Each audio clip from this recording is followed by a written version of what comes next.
Hello students, क्या हाल आपका।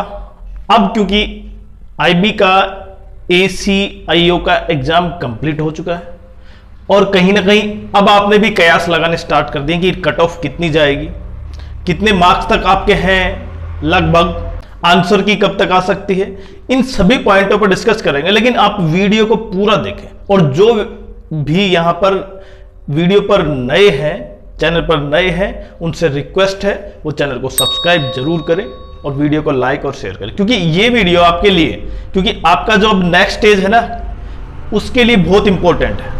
अगर मैं फॉर्म की बात करूं, देखिए लगभग वैकेंसी 3717 है और इसमें पास परसेंटेज कितना है देखिए वो, और अटेंडेंस लगभग अटेंडेंस 59 से 60% के आसपास यहां पर इस फॉर्म की अटेंडेंस। रिजेक्ट फॉर्म भी 1 से 1.5 लाख फॉर्म हुए हैं, काफी ज्यादा मात्रा में रिजेक्ट हुए हैं। आंसर की कब तक आ सकती है और कट ऑफ, रा कट ऑफ लगभग कितने तक है। लेकिन एक चीज ये भी ध्यान से समझे, आप जितने पास होंगे ना, यहां पे जो क्वालिफाइंग का परसेंट है ना, वो काफी ठीक ठाक है। तो लगभग आप माने कि 10 से 11 गुना, लगभग 10 से 11 गुना बच्चे पास होंगे 10 टाइम्स। मतलब टोटल पास की मानूं तो मैं 37170 के आसपास, अगर राउंड फिगर में कहें तो 38,000, और 38,000 काफी ज्यादा मात्रा में बच्चे हैं, क्योंकि वैकेंसी को देखते हुए, और कंपटीशन एसएससी से भी कम है। सीजीएल में जो एग्जाम चल रहा है, आपने भी सीजीएल दिया था, लेकिन जो यहां पे जो पेपर में आया ना, वो तो सीजीएल को भी माफ कर रहा है। जो 20 क्वेश्चन मैथ्स में थे, वो एवरेज बच्चा 10 से 12 मैक्सिमम कर पा रहा है। एवरेज में, एवरेज की बात कर रहा हूं मैं।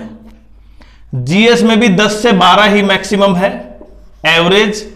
हां, कुछ बच्चे होंगे जिनके मार्क्स अच्छे होंगे मैथ्स में, उनका बैकग्राउंड मैंने बताया था कि क्योंकि उनका कारण ये नहीं है कि मैथ्स, उनका बैकग्राउंड मैथ्स है, इसलिए उन्होंने क्वालिफाई कर दिया।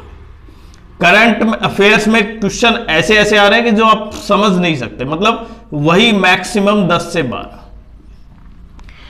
रीजनिंग काफी मॉडरेट लेवल की है। लास्ट जो 18 तारीख थी उसमें इंग्लिश ने भी क्या किया है, थोड़ा सा इंग्लिश ने भी काफी टफ कंपटीशन दिया।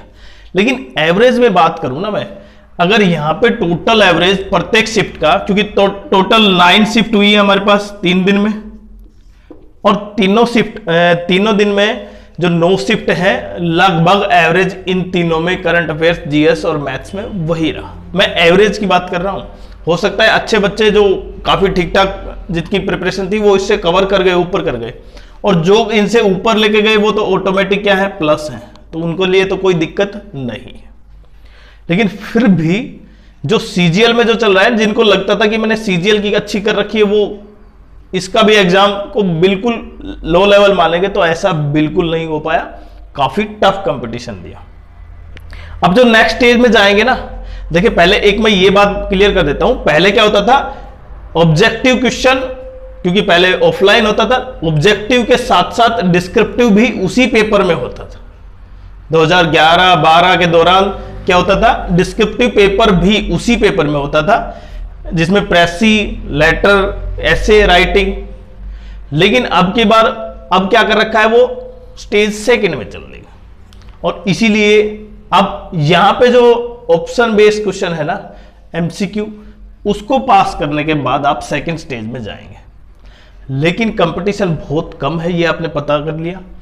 अब मैं टोटल इसकी पहले सबसे इंपॉर्टेंट कि मैं इसकी आंसर की कब तक आ सकती है। अब प्रत्येक बच्चा तो ये चाह रहा है कि आंसर की कब तक आएगी, क्योंकि उसी के बेसिस पे पता चल पाएगा कि उसके क्वेश्चन जो उन्होंने अटेम्प्ट किए उसमें से कितने सही है अभी। लेकिन एक रफ आइडिया तो जरूर है कि मेरे इतने क्वेश्चन हैं, मैंने इतने किए हैं, तो लगभग इतने मार्क्स। अगर रा कट ऑफ की बात करूं मैं, रा कट ऑफ कितने तक हो सकती है वो सबसे इंपॉर्टेंट है अभी, क्योंकि वो तभी तो तैयारी करेंगे सेकंड स्टेज की।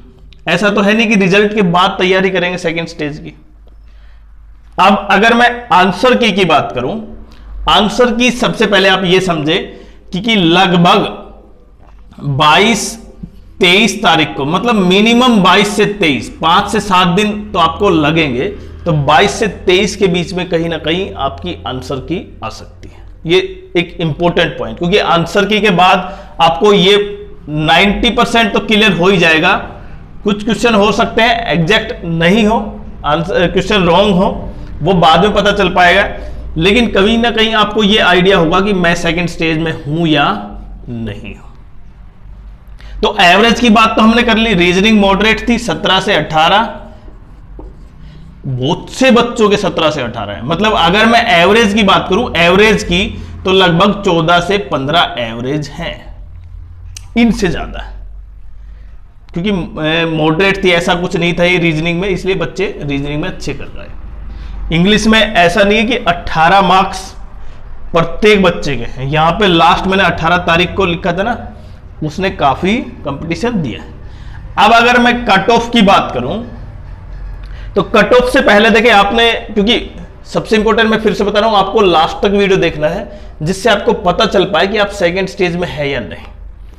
लेकिन फाइनल कट ऑफ से पहले, जो रा कट ऑफ है, उससे पहले कहीं ना कहीं नॉर्मलाइजेशन बहुत बड़ा खेल करेगा, क्योंकि यहां पे कुछ पोर्शन ऐसे हैं जो दूसरी शिफ्ट के मुकाबले काफी टफ है। जैसे अगर मैं सिंपल सी बात करूं, 16 तारीख की जो फर्स्ट शिफ्ट थी, उसको बेनिफिट मिलेगा, क्यों? क्योंकि उनको पता नहीं था किस टाइप का पेपर होगा।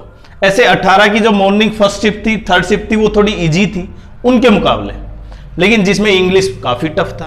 तो कहीं ना कहीं प्रत्येक सेक्शन के बेसिस पर भी, एक सेक्शन हार्ड होने से भी पेपर हार्ड हो रहा था, और ये आपको भी पता है कि पेपर का कौन सा पोर्शन हार्ड था। तो आप जरूर कमेंट्स जरूर करें कि मेरा ये सेक्शन हार्ड था, मेरी ये शिफ्ट थी, उससे हम बिल्कुल पूरा का पूरा, क्योंकि देखिए फाइनल कट ऑफ से पहले कहीं ना कहीं आपके रा स्कोर कितने हैं वो आपको डिसाइड करेंगे आपकी सेकंड स्टेज में जाने की आपकी तैयारी को। तो ये तैयारी बहुत इंपॉर्टेंट है। तो अब आपके मार्क्स लगभग यहां पर यूआर में, ओबीसी, ईडब्ल्यूएस, इनमें लगभग कितने हैं वो सबसे इंपॉर्टेंट। तो सबसे पहले यूआर में अगर आपके मार्क्स, अब ऐसा भी नहीं है कि मैं यूआर की कट ऑफ, यहां पे देखें सबसे सिंपल 57 से 60 के बीच जिनके मार्क्स है ना, वो बिल्कुल ये सिक्योर कर सकते हैं यूआर कैटेगरी में कि उनका कट ऑफ से ऊपर है। लगभग अभी रा स्कोर की बात कर रहा हूं मैं अभी, क्योंकि फाइनल आंसर की आएगी, नॉर्मलाइजेशन होगा, वो बड़ा खेल करेगा, लेकिन लगभग आपके मार्क्स इतने होने चाहिए यूआर कैटेगरी में, तभी आप सेकंड स्टेज में रा कट ऑफ के बेसिस पर। ओबीसी में 56 से 59 के बीच आपके मार्क्स होने चाहिए, 56 से 59 के बीच ओबीसी कैटेगरी। ईडब्ल्यूएस कैटेगरी 57 से 59 के बीच लगभग आपके मार्क्स, 57 से 59 के बीच। अब क्योंकि ये जो तीन कैटेगरी है ये काफी कंपटीशन सेम सा ही रहता है, बाकी बच गए हमारे पास एससी और एसटी कैटेगरी।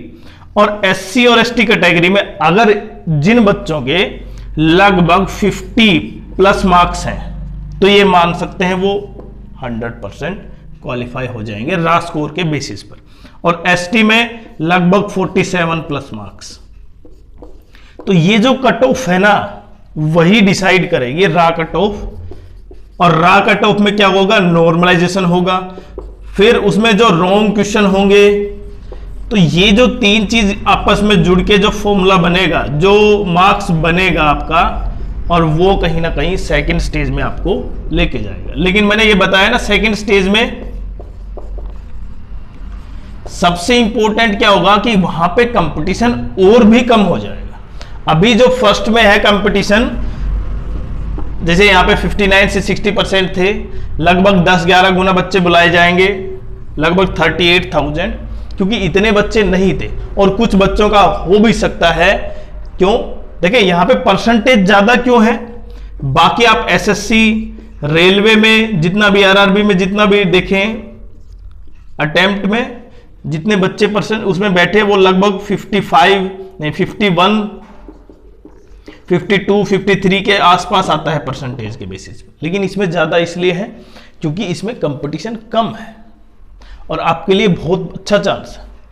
तो सबसे इंपॉर्टेंट, अगर आपके रा स्कोर इतने हैं तो आप मान सकते हैं आप कंपटीशन में है। लेकिन अभी नॉर्मलाइजेशन बड़ा खेल करेगा, इसलिए आपके मार्क्स लगभग कितने अटेम्प्ट है, अब मैंने क्योंकि देखिए वो 18 की फर्स्ट शिफ्ट तक था जो रिव्यू किया था, अब वो टोटल हो गया है। अब प्रत्येक बच्चा अपना कमेंट्स करे कि आपके लगभग कितने एवरेज अटेम्प्ट हुए हैं, और उसके बेसिस पे हम लगभग, क्योंकि आंसर की मैंने बताया ना 22 से 23 के बीच आएगी सितंबर के, मिनिमम 5 से 6 दिन के अंदर। हो सकता है 8 से 10 दिन भी लग जाए, लेकिन मिनिमम 5 से 6 दिन आप ये मान सकते हैं। तो कहीं ना कहीं आंसर की के बाद ही फाइनल हो पाएगा। लेकिन अगर चैनल आपने सब्सक्राइब नहीं किया तो सब्सक्राइब कीजिए, वीडियो को लाइक करें और शेयर जरूर करें, जिससे ये जो रॉ कट ऑफ है प्रत्येक बच्चे तक पहुंचे और वो अपनी तैयारी को एक नए मुकाम की ओर लेके जाए।